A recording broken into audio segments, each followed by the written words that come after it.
La última intervención de hoy corresponde a Álvaro Ruiz Cuevas, que es archivero especializado en humanidades digitales y que ha preparado o ha hecho un SIG de un sistema de información geográfica del Madrid del siglo XIX.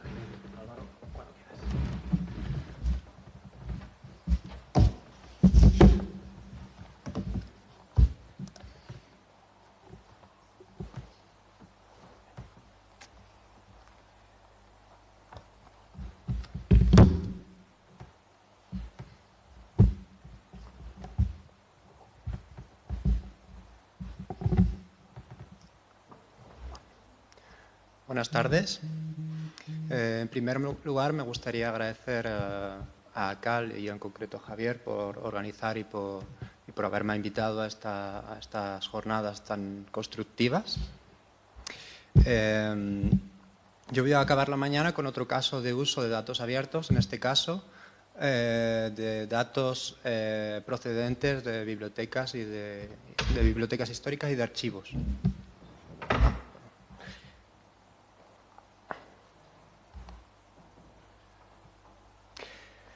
Como se indica en el título, no va a tratarse de datos abiertos cualquiera, sino de datos geográficos abiertos.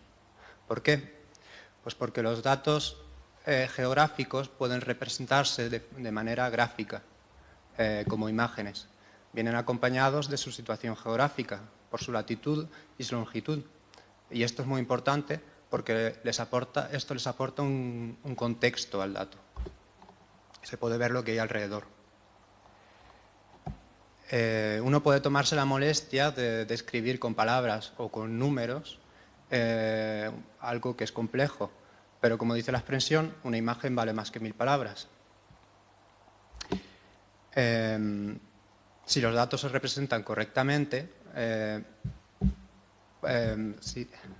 cerebro humano es capaz de procesarlos con mucha más rapidez que un texto. ¿Cómo recuperar los datos geográficos históricos?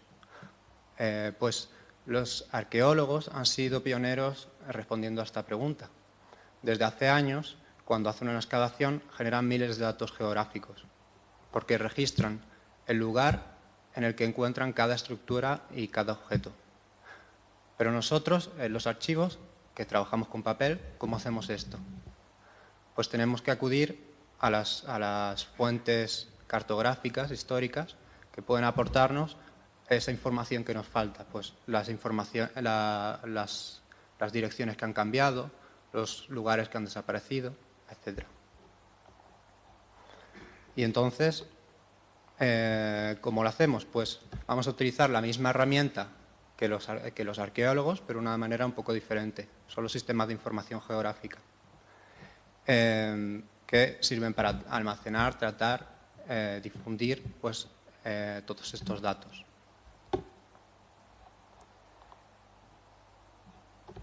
Esto que es relativamente fácil en la actualidad, como he dicho, presenta determinadas dificultades para las épocas históricas y entonces tenemos que acudir a las fuentes de los archivos. Como yo trabajo sobre todo sobre la ciudad de Madrid, he examinado los mapas y los planos que tenemos buscando cuál es la imagen cartográfica de la ciudad con el detalle suficiente como para hacer este trabajo. Necesitamos un mapa que nos permita aportar a los datos su situación espacial, es decir, en el que estén las parcelas y las direcciones, que es una información que no es nada habitual en los planos antiguos.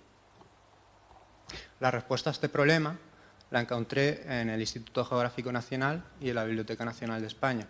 Allí estaban perfectamente digitalizados, bueno, más bien escaneados, los planos parcelarios del Instituto Geográfico y Estadístico.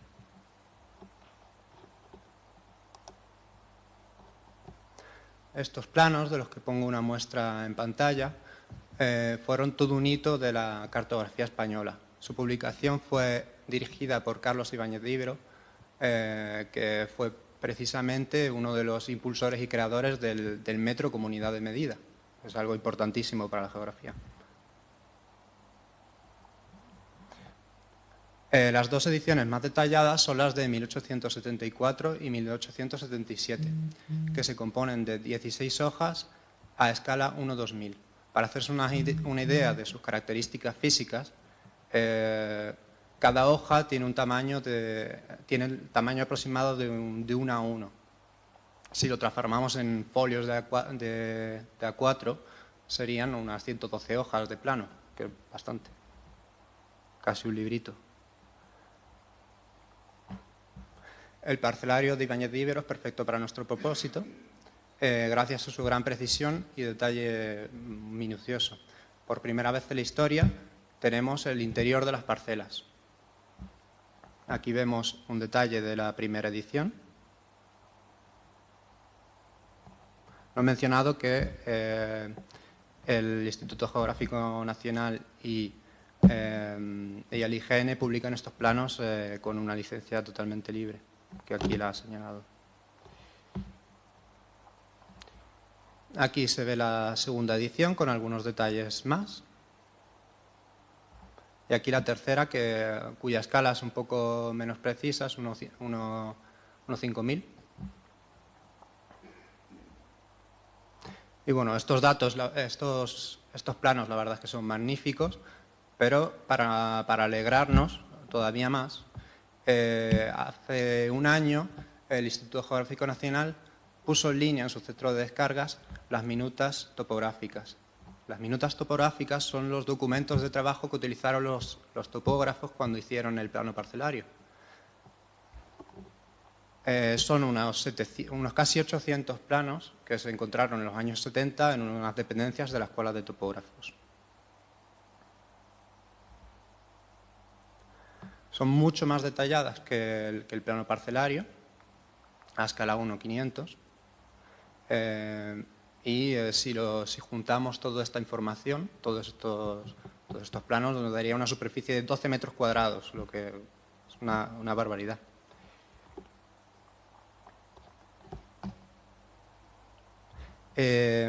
Existen dos versiones.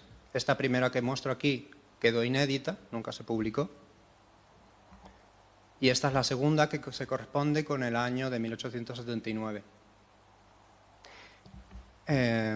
Pero hay una pequeña sorpresa, y es que se trata de un palimpsesto. No sé si se aprecia bien. Aquí, no se ve el ratón. Aquí hay una parcela que fue borrada.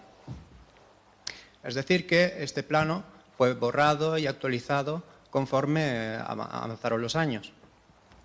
Y en él podemos encontrar toda la información de esta década de evolución urbana de Madrid. Y lo mejor es que lo han borrado muy mal, se puede recuperar. Ahora que hemos visto los planos que hemos utilizado, vamos a ver rápidamente qué tratamiento necesitamos para que esto sea la base de nuestro sistema de información geográfica.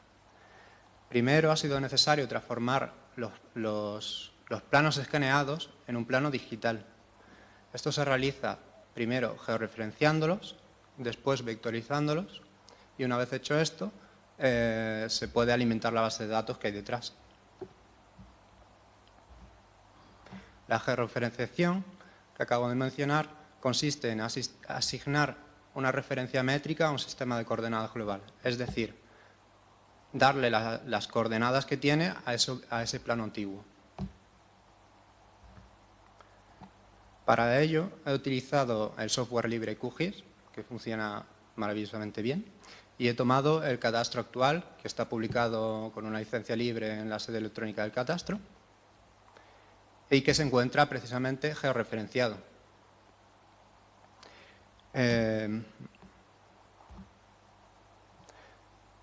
A continuación, he debido observar los elementos que coinciden tanto en el plano antiguo como en el plano moderno.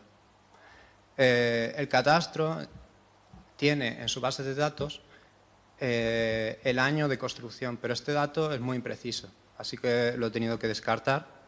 ha sido necesario una sordación directa, sea a partir de las fotografías aéreas y del plano, comparar los dos, o incluso con el plano de fachada.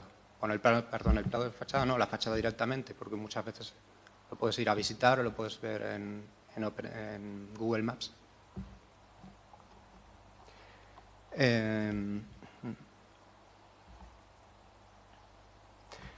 Una vez que hemos identificado estos lugares que permanecen en los dos sitios, se seleccionan los puntos en ambos planos y el programa recupera las coordenadas geográficas y las aplica al plano antiguo. Y a partir de entonces, el plano antiguo se va a mostrar en el lugar que le corresponde en el mapa.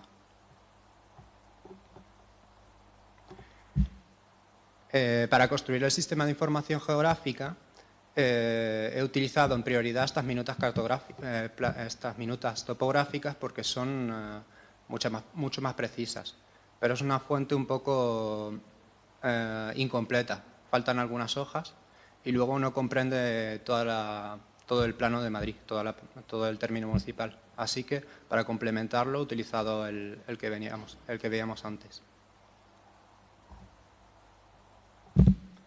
Antes de abordar la vectorización, me gustaría hacer una aclaración, que es que para construir este sistema de información geográfica hay que contar con el plano vectorial. Y nosotros lo que tenemos por ahora son imágenes matriciales en JPG. Es decir, que cuando hacemos zoom, vemos los famosos píxeles. El ordenador es lo único que entiende aquí, que en un lugar de la cuadrícula hay un color determinado, pero no sabe lo que es la parte del edificio, no sabe lo que es la calle, no sabe que ese 5 que se ve ahí es una dirección, no sabe que ese 6 en números romanos es el número de pisos que tiene el edificio. Y esto es lo que hay que indicarle. Entonces hemos convertido todos estos elementos en un formato que el ordenador puede entender y en el que puede añadir información. Que sería algo así esquemáticamente. Tenemos parcelas que se ven en rojo. En cada parcela se puede guardar una información. Tenemos los puntos en los que podemos guardar las direcciones. Tenemos las líneas con las que podemos hacer las calles.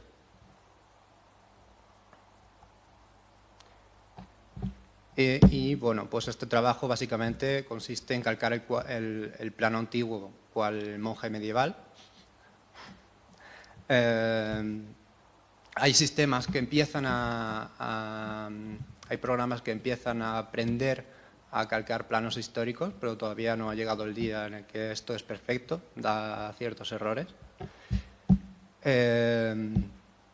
Y bueno, así he obtenido las diferentes series de planos, incluida la versión inédita que vemos en la imagen, en el que aparece el desaparecido convento de Santo Domingo. Y aquí está la secuencia. Esto es 1870, 1874, 1877 y 1879. Un sistema de información geográfica no es meramente un dibujo digital. Como decía, detrás hay todo un sistema de base de datos relacional, es decir, que se conectan unas tablas con otras. En este caso vamos a hablar de capas. Es básicamente diseccionar un poco el plano en los diferentes componentes. Por ejemplo, aquí tomo la Plaza Mayor de Madrid y vamos a ver qué capas tenemos. ¿Qué capas he extraído más bien? Por un lado tenemos las manzanas, en las que he almacenado el número antiguo de manzana, que se utilizaba en las direcciones hasta mediados del siglo XIX. Las parcelas. Los interiores, que son el uso de las superficies de cada parcela, los patios interiores, los jardines, todo este tipo de información. La planta de los edificios representativos.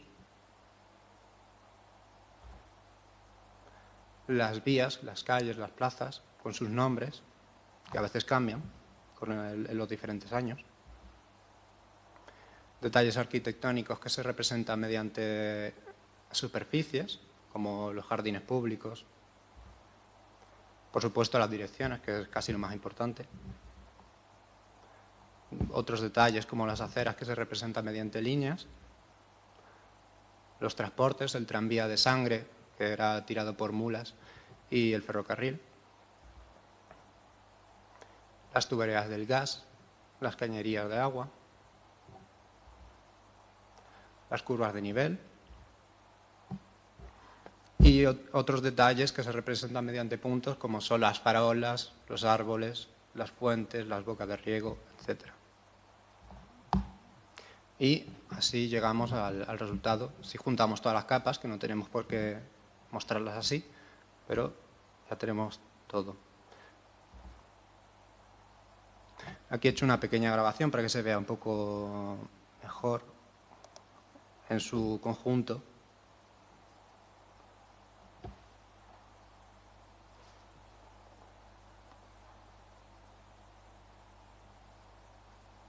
Como se ve, podemos interrogar las capas. Esto simplemente es una prueba. Podemos mostrar el nombre del edificio en el que pulsamos, por ejemplo, Ministerio de Hacienda, Junta de Deuda Pública.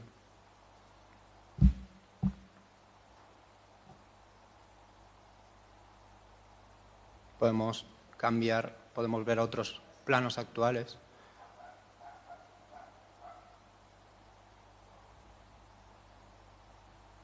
Y comparar. Un plano es un objeto funcional, pero también a mí me parece que es un objeto bello. Entonces no he querido perder tampoco este tipo de detalles, como el de parte del Retiro.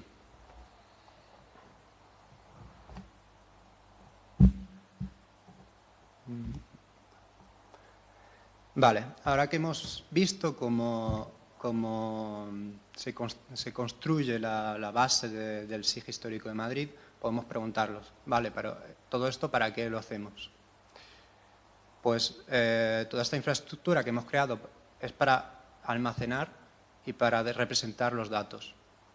Datos que, por ejemplo, pueden ayudarnos a comprender mejor el pasado de la ciudad. Vamos a examinar algunos casos de uso, empezando por los más simples. En el siglo XIX, uno de los principales problemas que tenía la ciudad y que los médicos y los urbanistas criticaban era la densidad. Y efectivamente Madrid tenía una densidad de población casi equiparable a la de París, que era una ciudad muchísimo más grande. Esto es porque estaba constreñida por la cerca fiscal.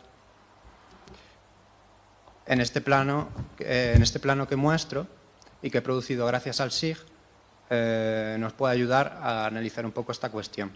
En él se representa el número de pisos de cada edificio, aquella cifra que veíamos que aparecía en números romanos. Y aquí esto ya no requiere un gran trabajo, sino que simplemente le tenemos que decir al programa que esta información que ya está la represente mediante un color.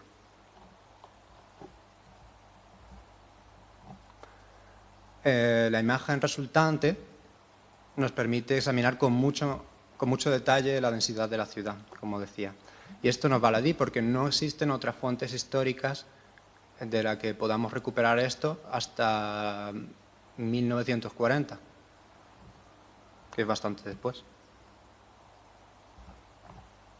Otro aspecto en el que nos permite profundizar es el de la movilidad urbana. La década de 1870 es bastante clave porque Madrid por fin rebasó la cerca de Felipe IV y llevaban encadenando casi un siglo de crecimiento demográfico que había absorbido únicamente el centro de la ciudad porque no podía construirse fuera.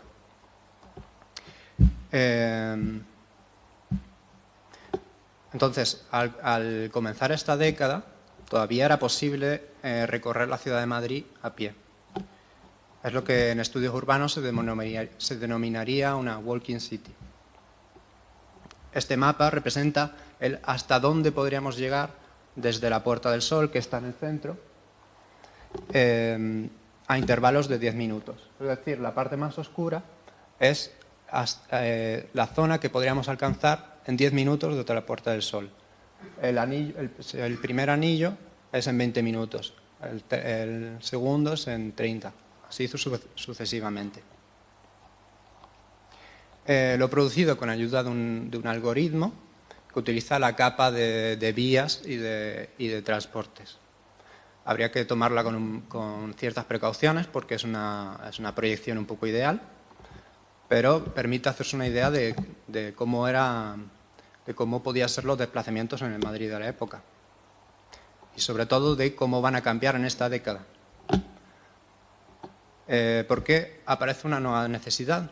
Con la destrucción de la cerca se hace posible construir fuera de lo que es el centro histórico. Entonces se construyen nuevos barrios que están muy lejos del centro de la ciudad. Y además se comienzan a aplicar nuevos criterios urbanísticos como que básicamente hacían una ciudad menos densa. El principio era que el aire circulase, que hubiese luz en los inmuebles y que evitar que haya demasiada gente junta. Empieza así la transición a lo que se denomina una traffic city, una ciudad del tráfico, porque las distancias son demasiado largas como para recorrerlas a pie. Es entonces cuando entran en juego los transportes públicos. Hasta entonces, todos los intentos de instaurar un ómnibus, por ejemplo, habían fracasado. Y ya se empiezan a abrir las primeras líneas de tranvía. En este lapso de 7 años, el tiempo necesario para llegar, por ejemplo, a las antiguas puertas de la ciudad era de menos de 10 minutos y a los barrios como el de Salamanca, menos de 20. No se puede comprender el desarrollo posterior de la ciudad sin acceder a este tipo de información.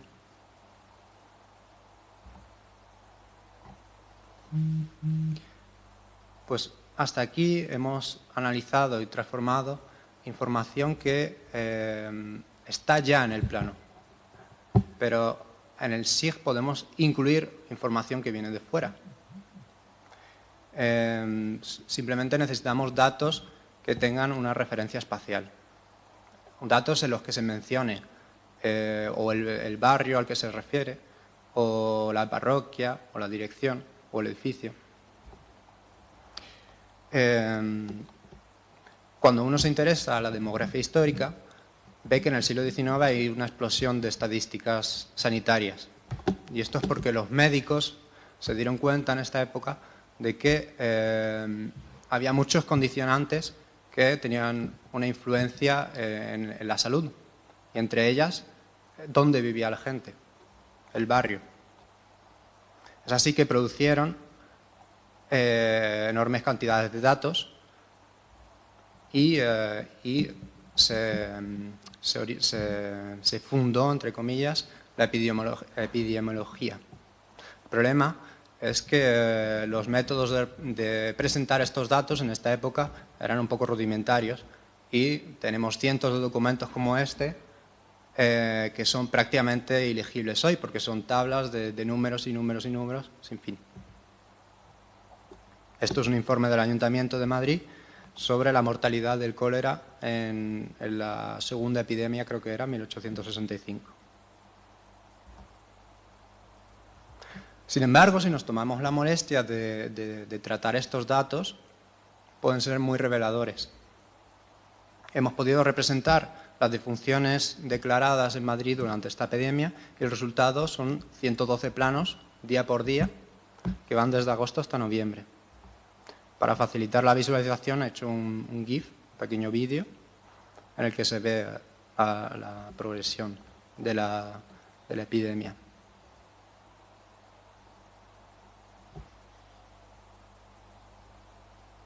Como se puede apreciar, es el sur de la ciudad el que sufre más.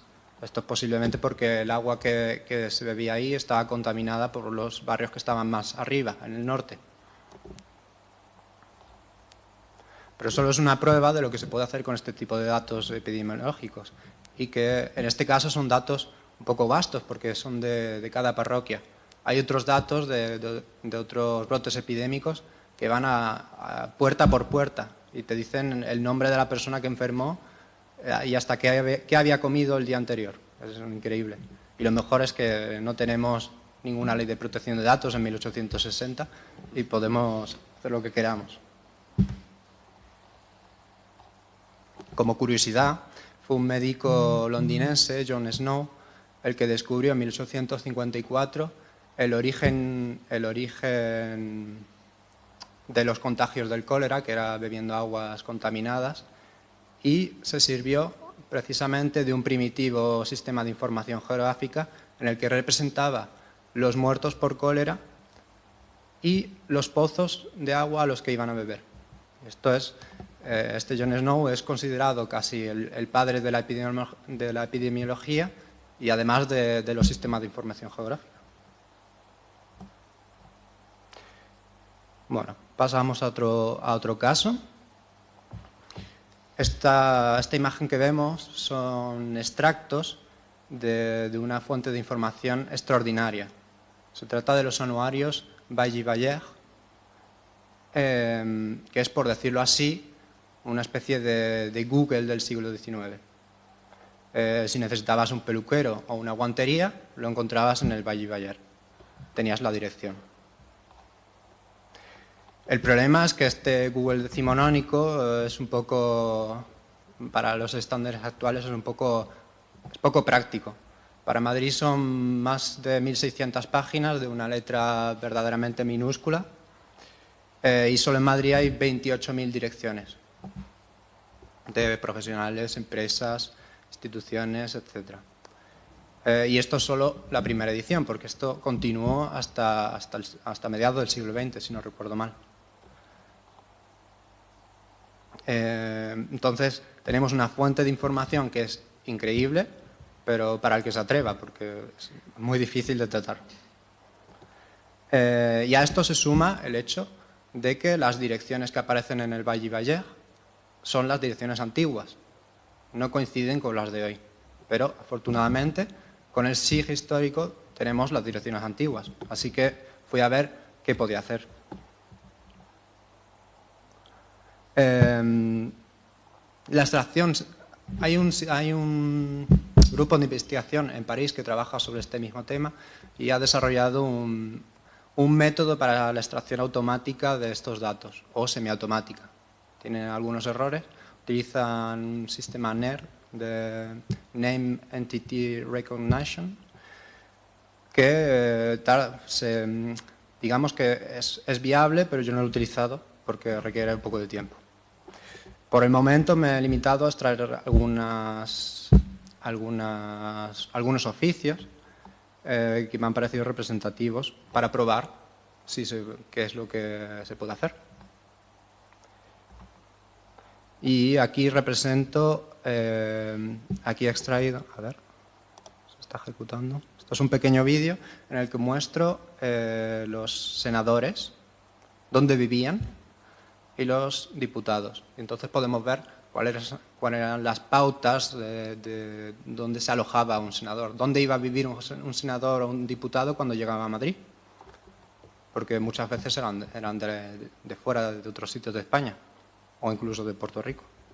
Entonces vemos que tanto los senadores como los diputados, su sitio preferido eran los hoteles lujosos de la Puerta del Sol, que es donde estaba un porcentaje bastante alto.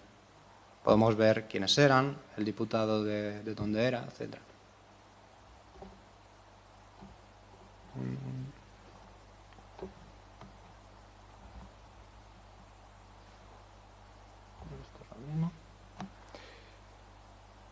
Vale.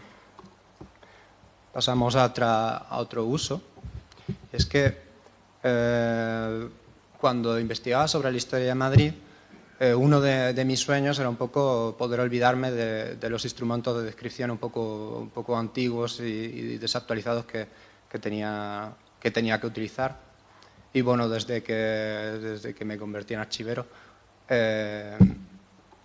pues me llevó a reflexionar cómo hacer los archivos más accesibles a partir de un sistema de información geográfica. Pues los archivos, bueno, y el patrimonio documental en su conjunto, porque no trabajo solo con archivos. Los archivos y bibliotecas, hay una gran cantidad de información que tiene un componente geoespacial, es decir, que se pueden representar. Y para mostrarlo voy a presentar dos casos que he elegido, los elegí porque complementan un poco el plano. En el plano lo vemos todo desde arriba. Y yo buscaba otro tipo de imágenes. El primer caso de los que voy a hablar lo conozco de hace tiempo, pero me ha costado bastante averiguar, dar con la manera de incluirlo de una manera correcta. Es un poco complejo. Esta vez se trata de documentos perfectamente legibles y de hecho da gusto leerlos porque tienen unas imágenes que son preciosas y están bien escritos, pues son prensa de la época, escritos por escritores, participaron algunos de los mejores ilustradores del siglo XIX, los hermanos Becker, por ejemplo, etc. Y, como digo, es la prensa ilustrada de la segunda mitad del siglo XIX, títulos como la Ilustración de Madrid, la Ilustración española y americana, el Museo Universal, que fue absorbido por el que acabo de decir, el otro. Esto se encuentra en la Biblioteca Nacional y bueno, tiene una licencia abierta, o sea que lo podemos utilizar. Y el resultado de su inclusión en el SIG lo voy a mostrar aquí en un pequeño vídeo. Por el momento he tomado una muestra que es pequeña, tan solo unos 6 meses, de 1873. He extraído las imágenes y los artículos que se refieren a determinados lugares de Madrid. Aquí teníamos, por ejemplo, el Museo del Prado. Aquí una iglesia desaparecida del centro de Madrid.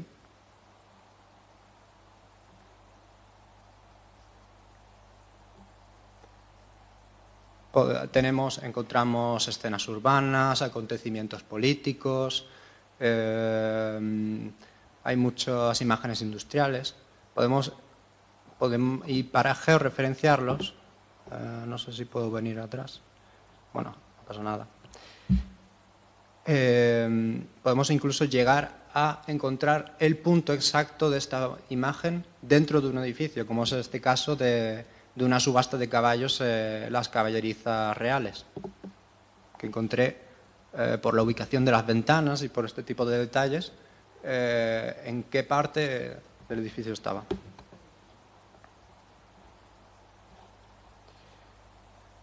Los artículos han sido extraídos con un sistema OCR de reconocimiento óptico de caracteres y bueno, para representarlos en el sistema de información geográfica he utilizado el punto, que es la manera más habitual de incluir imágenes, pero también he añadido un polígono, que es lo que se ve aquí y que viene a mostrar el ángulo de la fotografía, lo que se ve, porque muchas veces muestra el punto donde ha sido tomada una fotografía, pero no se ve. Cuando se trata de imágenes antiguas es un poco más difícil saber si es para la derecha o para la izquierda o qué se ve exactamente.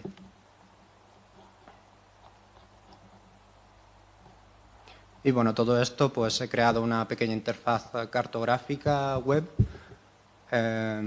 y está disponible en el sitio web que después voy a mostrar.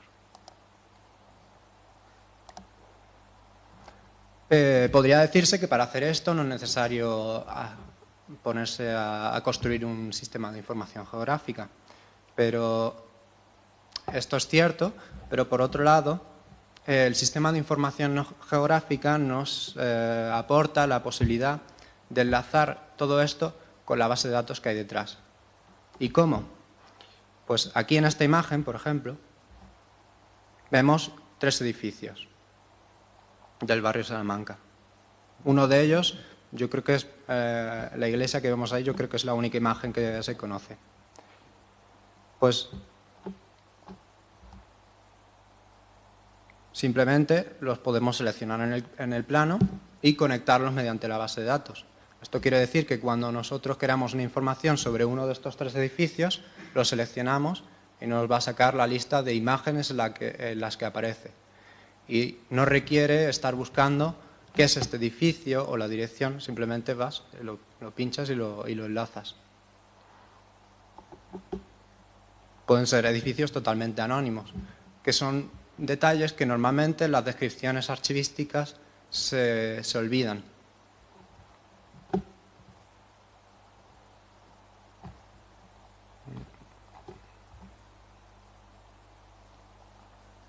Este segundo caso del que voy a hablar es uno de los que más me han interesado.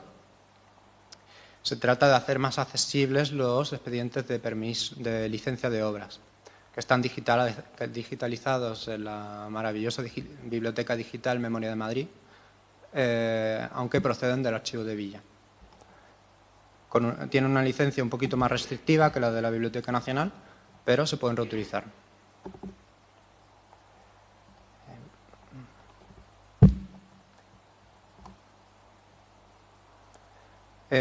Aquí he trabajado con una muestra un poco más amplia de unas 700 licencias de obras de entre 1869 y 1875, de las que he extraído los datos más relevantes y los he incluido en la base de datos, relacionándolos con los datos que tenemos de Valle y Bayer y los datos de las imágenes también.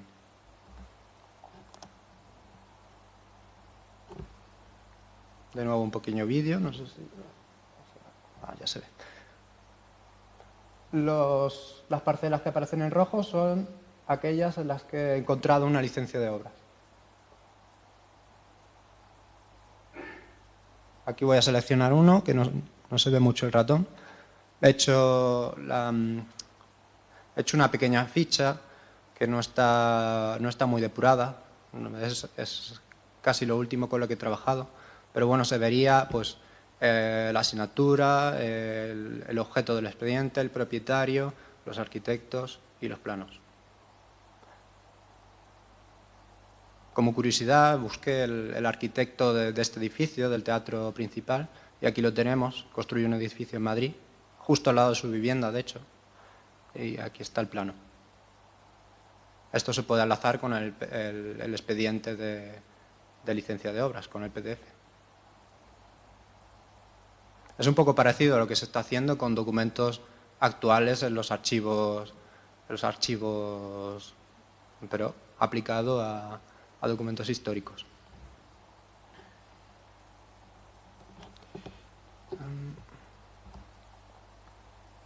Y bueno, no he tenido tiempo de terminar esta visualización, pero detrás de lo que se ha visto en el vídeo, como decía, hay una base de datos y existen fichas de cada persona que interviene, de las autoridades realmente, que intervienen en ese expediente.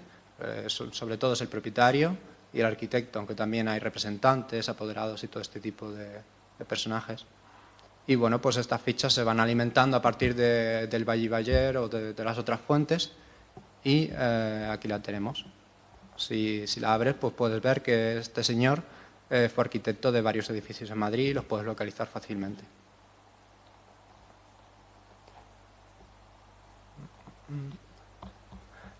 En definitiva, si activamos todas las capas que tenemos, que voy creando, al final el gris que se ve de fondo del plano, del SIG, acaba un poco coloreado por todos sitios. A mí me gusta compararlo con un puzzle, que uno va poniendo piezas y cuantas más piezas tiene, es más fácil encontrar las siguientes. Entonces, es importante que todas esas piezas estén relacionadas entre sí.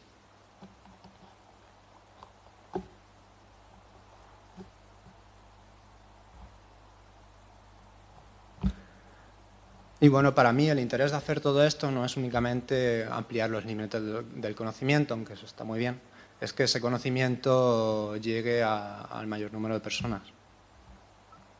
Entonces, pues me ha interesado, esto se puede hacer de varias maneras, como con recursos museográficos, didácticos. Aquí, por ejemplo, traté de reconstruir en 3D uno de los barrios, de los nuevos barrios de Madrid en aquella época, el barrio de Salamanca, utilizando todas estas fuentes que acabo de decir, pues el plano parcelario, las licencias de obras, los grabados y todo esto. Pero a lo que más tiempo le he dedicado es a difundir los resultados en la antigua red social Twitter, ahora X. Ahí he encontrado bastante interés porque hay una comunidad que se interesa en Madrid bastante fuerte, sobre todo para las fotos antiguas. Y bueno, yo he ido publicando de vez en cuando algunos de los planos que he hecho, acompañados de pequeñas explicaciones, un poco del contexto histórico, etc. Por ejemplo, aquí este plano del alumbrado público en 1877, generado a partir del sistema de información geográfica. Y bueno, nos puede llevar a interrogarnos sobre cuáles son las zonas mejor iluminadas en Madrid en aquella época o cuáles no lo son. Por ejemplo, nos puede llevar a hablar sobre los lugares de ocio de la burguesía de la época, de los jardines del Buen Retiro, de los teatros, del Paseo del Prado y de Recoletos. También he mostrado puntos de vista de algunas fotografías, especialmente cuando se trata de lugares desaparecidos. Esta es una de las publicaciones un poco más ambiciosas que hice, que es el de reconstruir la destrucción, en realidad, de una parte del Madrid del 19, que fue para la construcción de la Gran Vía. Y realicé un plano de este proyecto urbanístico año a año. Normalmente era con fotos, pero bueno, para mostrarlo aquí es más sencillo sin ellas.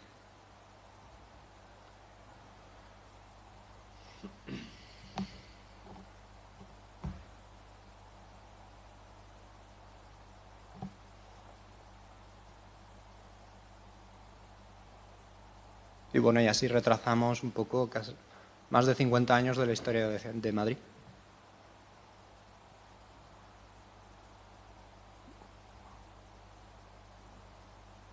Y voilà.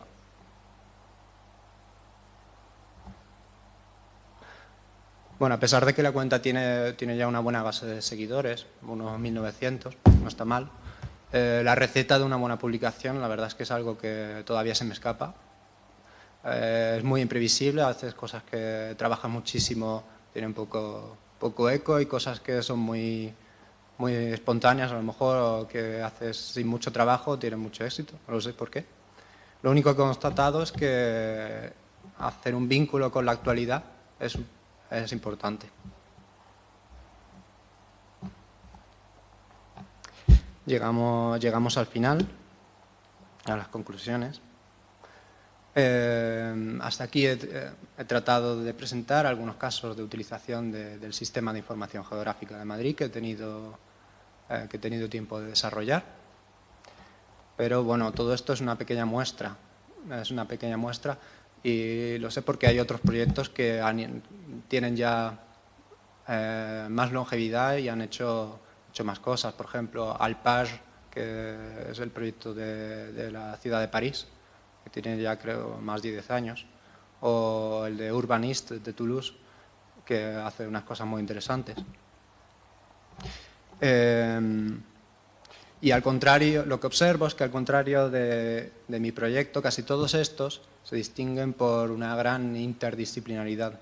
Colaboran archivos, bibliotecas, departamentos universitarios, de diferentes facultades, informáticos, historiadores, etc. Y donde hay interdisciplinaridad hay datos que circulan, porque necesitan compartirlos.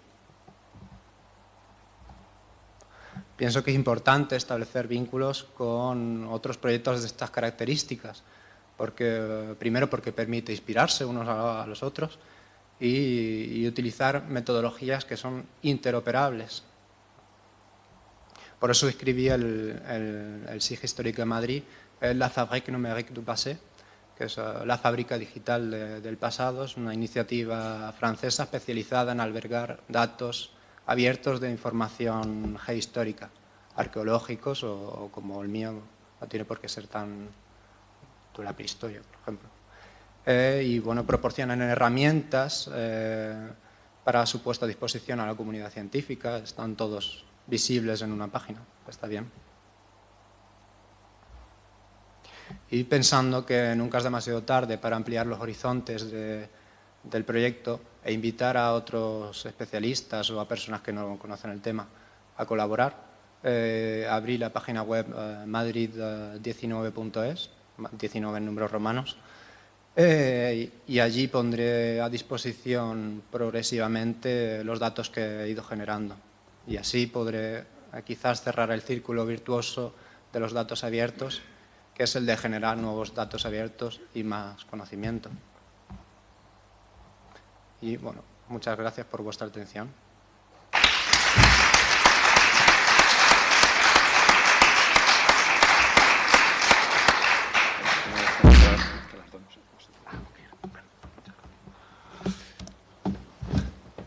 Bueno, Álvaro, muchísimas gracias por esta conferencia, enseñándonos el producto de tu trabajo, de chinos.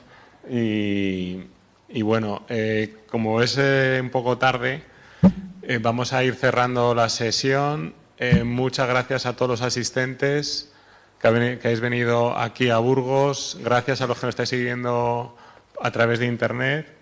Hemos hecho un repaso a cómo se puede trabajar desde las administraciones, ofreciendo datos públicos, y gracias también a Wikimedia y a Madrid siglo XIX, cómo explotar toda esta información para hacer recursos que tengan múltiples usos.